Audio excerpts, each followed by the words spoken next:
you wouldn't have any clue this was here. You could be walking in this field right outside the cemetery and not even know this was here. You could almost walk through this woods and not realize this was here.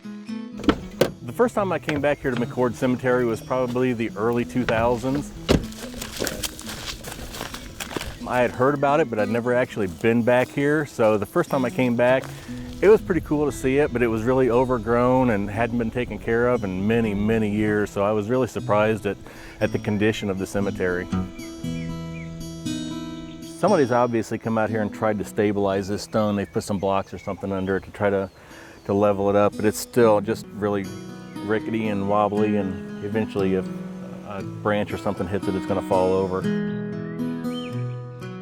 1840s is when it started. Whitestown didn't become incorporated, didn't actually become a town until 1851. So this cemetery was around 10 years before Whitestown was Whitestown. It's our history. This is a pioneer cemetery. You're looking at some of the original people that came and settled this area. Back when this area was still basically swamp and forest. I mean, there wasn't anything here at the time they came.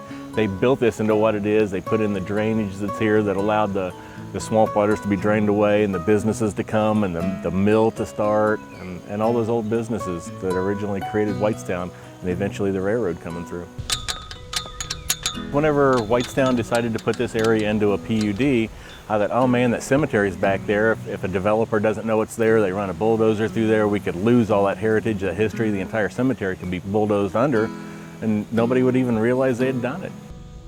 I found out who owned the property. I explained we would like, maybe follow through with what Mr. McCord originally wanted and to deed this to the township. And the client agreed that, yeah, that would be a great thing, and they agreed to deed this to the township. I've discovered in my research two different lists. One list shows that there's 44 souls buried here, and the other list shows there's 54. So we're averaging, there's somewhere around 50 people that are in this cemetery. There may be 15 or 20 stones actually visible out of all those 50. And there again, we don't know if everybody actually had a stone.